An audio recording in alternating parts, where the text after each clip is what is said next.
ఈ కొండ వీటికి రాజసింహుడొక్కడే రాజురా మన భారతంలో కౌరవులు పాండవులు రాజాలురా ఈ కొండ వీటికి రాజసింహుడొక్కడే రాజురా ఆ రాజు గాదే ఈ రాజు పాట నా పేరే రాజు ఎం పేర్దా రాజు మేరా నామ్ రాజు మై నేమ్ ఈజ్ రాజు మన భారతంలో కౌరవులు పాండవులు రాజాలురా ఈ కొండ వీటికి రాజసింహుడొక్కడే రాజురా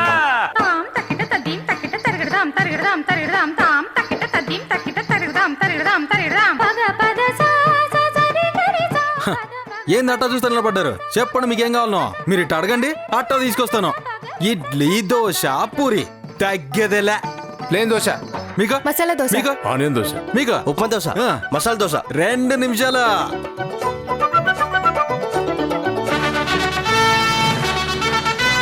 విజయుడై వచ్చినాడురా తన ప్రజలంతా మెచ్చినాడురా దుర్గమునే ఏలినాడురా ఆ స్వర్గమునే దించినాడురా అక్షతలే చల్లినారు రమణులంతా ఆహారతులే భక్తి మీర పట్టినారురా సింహాసనమెక్కి తాను విష్ణుమూర్తిలా సిరులెన్నో చెలువు మీద చిలికినాడురా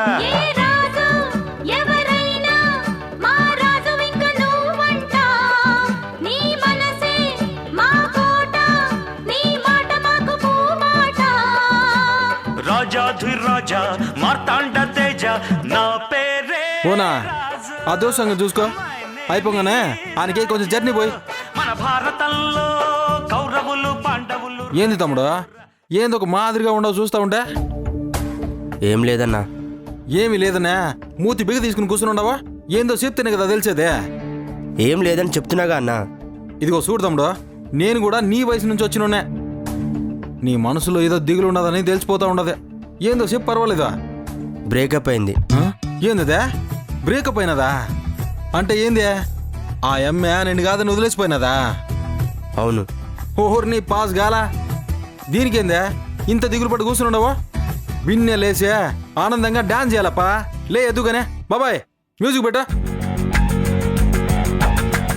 ఒకవైపు నేను బ్రేకప్ అయిందని బాధపడుతుంటే మీరు డాన్స్ వేయమంటారేంటి? అయ్యో తమ్ముడు, నువ్వు సినిమాలు ఇవి చూసేది లేదా? సినిమాలో మన గురువు గారు చిరంజీవి గారు ఏం చెప్పినారు? ఒక అమ్మి మనల్ని కాదని పోయినాక మనం దిగులతో ఉండబల్లా సౌమ్య కాకపోతే ఇంకో రమ్య వస్తుంది. ఆ రమ్య కూడా పోయినదంటే మరో కవిత వస్తుంది. ఒక అమ్మి మనల్ని వదిలేసి పోయినదంటే మనకి అంతకంటే మంచిగా రాసి పెట్టుందని అర్థమప్పా. రా మంచి మసాలా దోసేస్తా తిందు గాని రా. నాకొద్దు. ఇదిగో చూడు తమ్ముడు, నువ్వు వీడకొచ్చే ఆనందంగా టిఫిన్ చేసేటోడివే. ఇప్పుడు టిఫిన్ చేయకపోతే నా బ్యాలెన్స్ ఆగేదేటా? సర్లే, నీ లవ్ బ్రేకప్ అయింది కాబట్టి ఈ పూటకి నువ్వేం డబ్బులు ఇవ్వాల్సిన పనిలే. నేను దోశ వేసిస్తా, నువ్వు శుభ్రంగా తిను, ఓకేనా? ఆ దోశ ఇటీరా. ఇదిగో తిను తమ్ముడు, తీరా తిను తమ్ముడు, తిను. తమ్ముడు ఇప్పుడు నీకు బాధగా అనిపిస్తుంది కానీ కొన్ని దినాల తర్వాత, అంటే నా ఏజ్కి వచ్చిన తర్వాత నీకెట్టా అనిపిస్తుందో తెలుసా? ఇప్పుడు మాట్లాడినవి, ఇప్పుడు చేసిన పనులన్నీ చాలా సరదాగా అనిపిస్తాయప్పా. ఎక్కడ దాకా ఎందుకు ఒక 2 రోజులు ఆగి చూడు. ఇంత చిన్నదానికి అంత బాధపడిపోయినాననే నీ మనసుకి అనిపిస్తుందప్పా. ఇవన్నీ మామూలేలే, నువ్వేం పట్టించుకోబాగో. అర్థమైనదా? నువ్వు చక్కగా చదువుకునే మంచి ఉద్యోగం తెచ్చినావంటే ఆ అమ్మాయిలో వెతుక్కుంటూ వచ్చే నేను పెళ్లి చేసుకుంటానంటారు. అప్పుడు ఎవరిని చేసుకోవాలని తెలియక సతమతం అయిపోతావా? అర్థమైనదా? తిందిన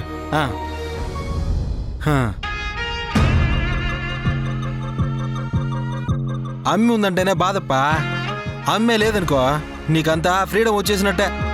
నువ్వేం పని చేసినా అడిగే వాళ్ళు ఉండరప్పా. నీకిష్టం వచ్చింది చేసుకోవచ్చు. ఫ్రీడమ్ అప్పా, ఫ్రీడమ్. అమ్మే మనల్ని వదిలేసినదంటే మనకి ఫ్రీడమ్ వచ్చినట్టేనప్పా.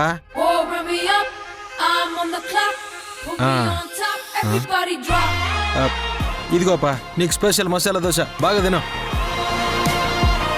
ఎంతైందన్నా? ఒక్క నిమిషం ఉండప్పా. ఏందప్పా అదే పెట్టిన దోశ అంతా సగం వదిలిపెట్టిపోయినావా? బాగుండలేదా? బాగానే ఉందన్నా, కడుపు ఫుల్ అయిపోయింది. ఫుల్ అయితే ఇంత కష్టపడింది అట్టట పారేసిపోతావా? ఇదిగో చూడు, నీకే కాదు ఈ దేశంలో ఎవ్వరికే ఇంత ఫుడ్ని వేస్ట్ చేసేదానికి లేదప్పా. నువ్వు పారేసిన దానికి డబ్బులు కట్ట. డబ్బులేంటన్నా? నేను తినదానికే పే చేస్తాను. నువ్వు ఆ తిన్నదానికి పే చేస్తావబ్బా. ఈడ పారేసిన దానికి ఎవరు కట్టేదే? ఇదిగో నువ్వు పారేసిన దానికే నీకు శాతనైనంత డబ్బులు తీసే. ఒక్క నిమిషం ఆగు. ఇదిగో ఈ హుండీలో వేయ. ఇదేంటి? ఇట్టనే ఇట్ట ఫుడ్ వేస్ట్ చేసిన వాళ్ళ దగ్గర డబ్బులు తీసుకుని దీంట్లో వేస్తానప్పా. ఆ డబ్బులు తీసుకుపోయే పేద విద్యార్థుల్ని చదివించినానంటే వాళ్ళు గొప్పలు అవుతారప్పా. ఏయప్పా ఏ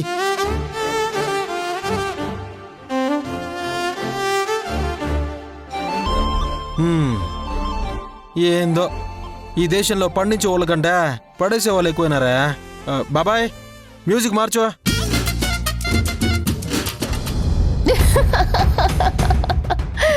పాపం మేఘన చాలా ఆశగా ఇంటికి వెళ్ళింది.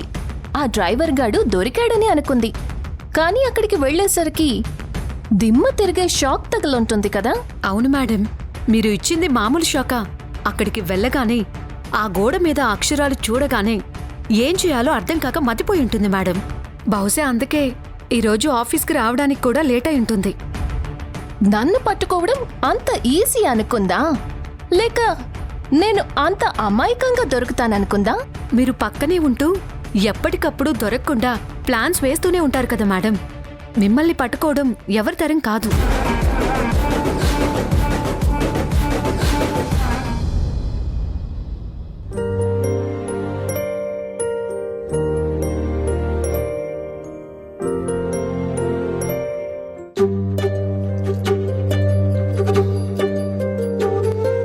ఏంటి రోజు ఎర్లీగా వచ్చేది, ఈరోజు ఇంత లేట్ అయింది? ఇంకా ఎందుకు రాలేదు? ఏమై ఉంటుంది?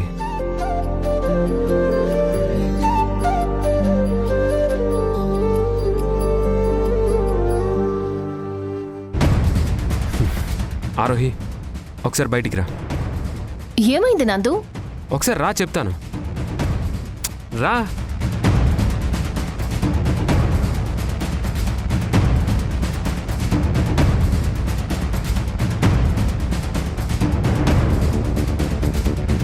అసలు ఈ ఆఫీసులో ఒక టైం పాడు ఏం లేవా? ఎవరికి ఇష్టం వచ్చిన టైంకి వాళ్ళు వస్తారు, ఎవరి టైంకి వాళ్ళు వెళ్ళిపోతారు. ఇక్కడ ఎవరి మీద నీ కంట్రోల్ లేదా? నువ్వెవరి గురించి మాట్లాడుతున్నావు నందు? ఒకళ్ళని కాదు, అందరి గురించి.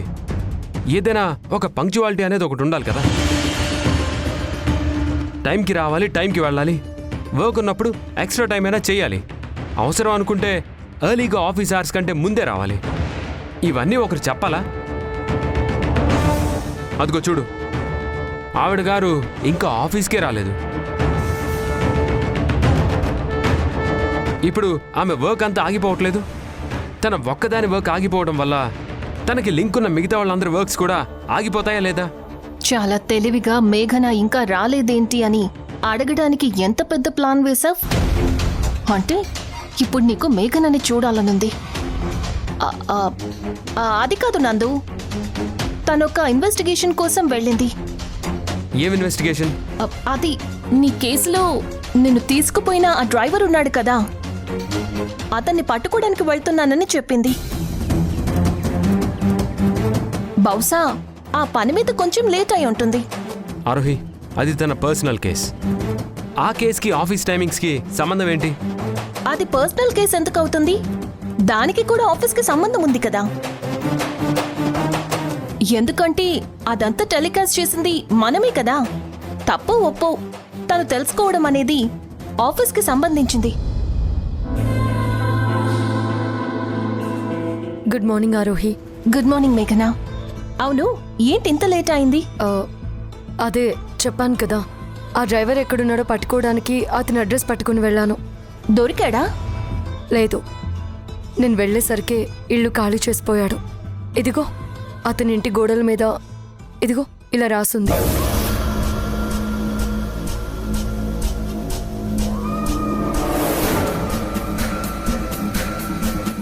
అంటే అంటే అంటే నువ్వు వస్తున్న విషయం ముందే వాడికి తెలిసిపోయిందన్నమాట.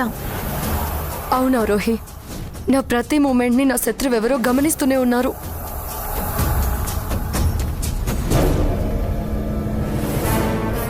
నీకో విషయం తెలుసా మేఘనా? నీ ప్రతి మూమెంట్కి అతను మూవ్ అవుతున్నాడంటే నువ్వు ఆ అజ్ఞాత వ్యక్తికి చాలా దగ్గర అవుతున్నావని అర్థం.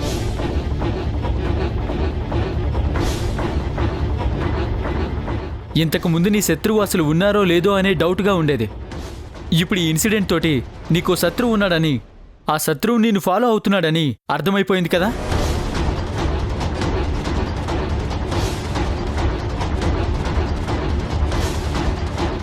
సో ఈ కేసులో కొంచెం డెవలప్మెంట్ వచ్చేసినట్టే. అతి త్వరలోనే నువ్వు ఆ అజ్ఞాత వ్యక్తి ఎవరో తెలుసుకొని పట్టుకోగలుగుతావు.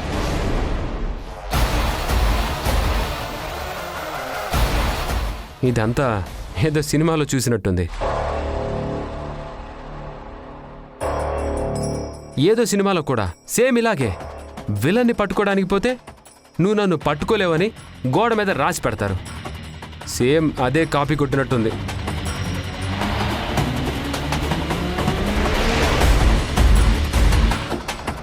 ఇవన్నీ కాకమ్మ కథలు. వినేవాళ్ళుంటే ఎన్నైనా చెప్తారు.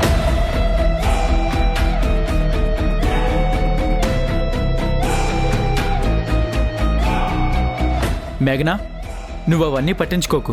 నందు అలాగే మాట్లాడతాడులే, కానీ నువ్వైతే చాలా అడ్వాన్స్గా వెళ్తున్నావు. Good job. నిన్ను చూసి నీ శత్రువుకి ఆల్రెడీ భయం స్టార్ట్ అయింది. అతి త్వరలోనే వాళ్ళు దొరుకుతారు. Don't worry.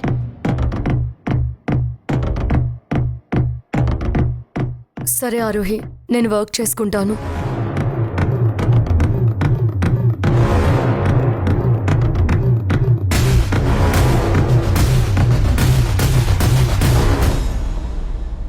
బార్బీ, మేడం, ఆ శివకు ఒక్క క్షణం కూడా తీరిక లేకుండా ఏదో ఒక పని పెడుతూ ఉండు. లేదంటే ప్రతి దానికి మధ్యలో దూరి దానికి విపరీతంగా ఎంకరేజ్మెంట్ ఇస్తున్నాడు. దానికి కాన్ఫిడెన్స్ డెవలప్ అయిందంటే ప్రాబ్లం అయిపోతుంది. ముందు శివగాడిని కంట్రోల్ చేయాలి. అలాగే మేడం.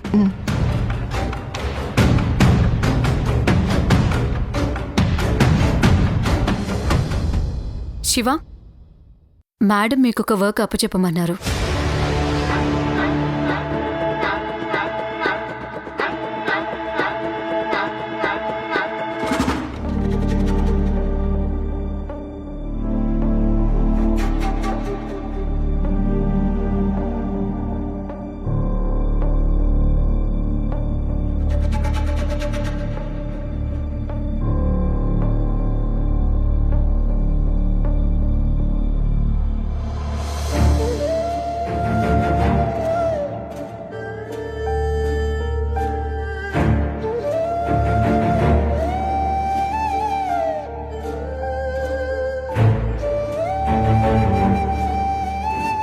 కాలం ఎప్పుడూ ఒకేలా ఉండదు నందు. కాలం మారుతున్న కొద్దీ ఆలోచనలు మారుతూ ఉంటాయి, పరిస్థితులు మారుతూ ఉంటాయి. కానీ ఎప్పటికీ మారనిది మాత్రం మన ప్రేమే. నువ్వు నా జీవితంలో ఒక వెలుగుని నింపావు. ఏనాడైనా ఎడబాటు అంటూ వస్తే నేను నీకు ఎదురైనప్పుడు నా కళ్ళల్లోకి వెతికి చూడు. నా కళ్ళల్లో ఎంత వెతికినా వెలుగనేది ఉండదు. నా మొహంలో బాధ, కళ్ళల్లో కన్నీళ్లు తప్ప నువ్వెంత వెతికినా సంతోషం అనేది కనిపించదు నందు.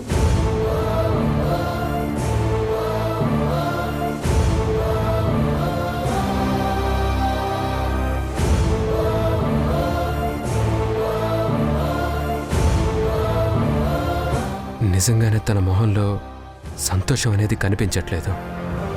నేను చూసిన మేఘనకి ఇప్పుడు చూస్తున్న మేఘనకి చాలా తేడా ఉంది. మేఘనకి నిజంగా నా మీద అంత ప్రేమ ఉందా?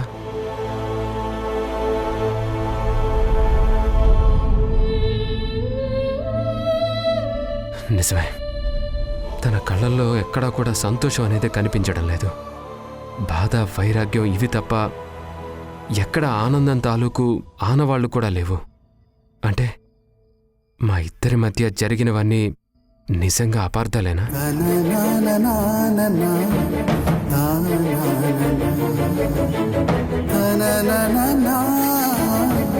నా నందు, నువ్వు నన్ను చూస్తున్నావు కదా. మనకిష్టమైన వాళ్ళు, మన ప్రేమని పంచుకున్న వాళ్ళు, మన మనసుకి నచ్చిన వాళ్ళు ఎంత దూరంలో ఉన్నా మనల్ని చూస్తే వాళ్ళ ఊపిరి మనకి తాకుతుంది అంటారు. నాకు అలాగే అనిపిస్తుంది నందు. నువ్వు నన్ను చూస్తున్నావు కదా, నాకు తెలుసు నందు. నువ్వు నన్ను చూస్తున్నావు, నాకు తెలుసు.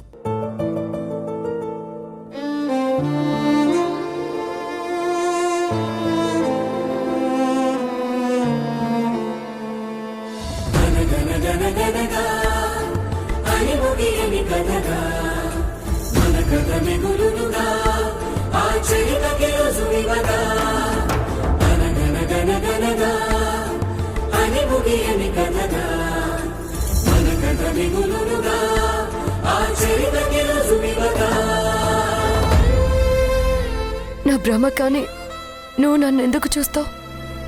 నీ మనసులో నా మీద భరించలేనంత కోపం ఉంది, తట్టుకోలేనంత ఆవేశం ఉంది. నీ మనసులో ఉన్న అపార్థాలు చెరిగిపోయేంత వరకు కనీసం ఒక మనిషిలాగా కూడా నన్ను చూడు, నాకు తెలుసు. నా చిరునవ్వే నీదేనే, నా కలలన్నీ నీవేనే, ఆవిదిరాతే ఓడేనే. ఆ శివగాడి సంగతి ఏం చేశావు? ఫుల్ టైట్ చేశాను మేడం. ఇచ్చిన వర్క్ అంతా కంప్లీట్ చేసి ఇంటికి పోయేసరికి రాత్రి 12 అవుతుంది. మళ్ళీ పొద్దున్నే 5 గంటలకల్లా వచ్చి వర్క్ స్టార్ట్ చేస్తే గాని అతని వర్క్ అవ్వదు. అంత ఫుల్ బిజీ చేశాను మేడం. ఇక చచ్చిన మిగతా విషయాల్లో ఇన్వాల్వ్ అవ్వడు. అది మన జోలికి ఎవ్వడొచ్చినా సరే వాడిని అలాగే చెయ్యాలి, అర్థమైందా? వీళ్ళనంటే మనం ఏమన్నా చేయగలుగుతాం, కానీ మేఘనని ఏం చేయగలం మేడం? మీరొకసారి గమనించారో లేదో, మేఘన ఆఫీస్కి రావడం లేట్ అయితే అది నందుకెందుకు చెప్పండి? గుర్తు పెట్టుకొని మరి ఇంకా రాలేదేంటి అంటూ అడిగాడు అంటే అసలు విషయం ఏంటి? తన మనసులో ఎక్కడో ఆ మేఘన గురించి ఆలోచనలు మొదలైనట్టే కదా మేడం. ఇది ఇలాగే కంటిన్యూ అయిందనుకోండి, ఏదో ఒకరోజు వాళ్ళిద్దరూ మనసు విప్పి మాట్లాడుకుంటారు. అలా ఒక్కసారి గనక వాళ్ళు మనసు విప్పి మాట్లాడుకున్నారు అంటే వాళ్ళిద్దరి మధ్య ఉన్న అపార్థాలు అన్నీ తొలగిపోయి మళ్ళీ వాళ్ళిద్దరూ కలిసిపోతారు మేడం. నేనుండగా వాళ్ళిద్దరినీ ఎలా కలవనిస్తాను బార్బీ? ఏమో మేడం, ప్రకృతి వైపరీత్యాలు అంటారు కదా, వాటిని ఆపటం మన చేతిలో లేదు. అలాగే భార్యాభర్తల మధ్య ఉన్న ప్రేమని కూడా ఆపటం ఎవరి చేతుల్లో ఉండదు. వాళ్ళు ఏ క్షణంలో విడిపోతారో, ఏ క్షణంలో కలుస్తారో వాళ్ళకు కూడా తెలీదు. ఆ రిలేషన్కి ఉన్న గొప్పతనం అలాంటిది. నీకెలా తెలుసు నీకెన్ని పెళ్లిళ్ళయ్యాయని మాత్రం నన్ను మళ్ళీ అడగండి మేడం. ఏదో నాకు తెలిసింది మీకు చెప్తున్నాను. మేడం, ఆ మేఘన ఇన్వెస్టిగేషన్ని ఇంకా స్పీడప్ చేస్తుంది. అలా తవ్వుకుంటూ వెళ్ళింది అంటే చివరికి మీ దాకా వచ్చేస్తుంది. బార్బీ, ఒక పని చేసిన తర్వాత అది ఎప్పటికీ ప్రపంచానికి తెలియకుండా సమాధి అయిపోతుందనుకోవడం చాలా తప్పు. ఏదో ఒకరోజు ఖచ్చితంగా బయటపడుతుంది. అలాగే మేఘన విషయంలో నేను చేసింది కూడా ఏదో ఒకరోజు బయటపడుతుందని నాకు ఖచ్చితంగా తెలుసు. కాకపోతే అది తెలిసే టైంకి వాళ్ళిద్దరూ పూర్తిగా విడిపోవాలి. నేను వేసిన ప్లాన్ ప్రకారం ఆల్రెడీ వాళ్ళిద్దరూ విడిపోయారు. మళ్ళీ వాళ్ళిద్దరూ కలిసినా వాళ్ళిద్దరి మధ్య గొడవలు తప్ప మళ్ళీ ప్రేమలు చిగురించకుండా మనమే ఏదో ఒకటి చెయ్యాలి. మేడం, అదంతా ఈజీ అనుకుంటున్నారా? వాళ్ళిద్దరూ ప్రేమించి పెళ్లి చేసుకున్నారు మేడం. ఎన్ని గొడవలున్నా ఏమున్నా వాళ్ళిద్దరి మనసులు ఎంత విడిపోయినా మళ్ళీ తిరిగి కలపడానికి ఒక్క చిన్న నిజం బయటపడితే చాలు మేడం. ఆ నిజం ఎవరో కాదు, మీరే. మీ గురించి తెలిసింది అంటే వెంటనే కలిసిపోతారు వాళ్ళు. అలా కలిసిపోయేలా చేస్తే ఇక ఈ ఆరోహి ఉండి ఉపయోగమేముంది బార్బీ? ప్లాన్ చేస్తున్నాను. మేఘన నేనే అన్నిటికీ కారణమని బయట పెట్టకుండా చేయడానికి ఏం చేస్తే బావుంటుందో ఆలోచిస్తున్నాను. వేస్తా. కరెక్ట్గా మేఘన నోరు మోయించడానికి ప్లాన్ వేస్తాను.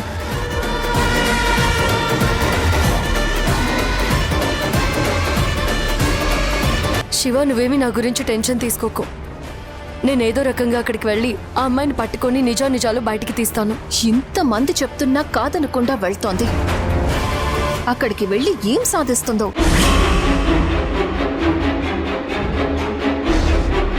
నేను వస్తున్నానని తెలిసి ఈ అమ్మాయిని కూడా తప్పించినట్టున్నారు.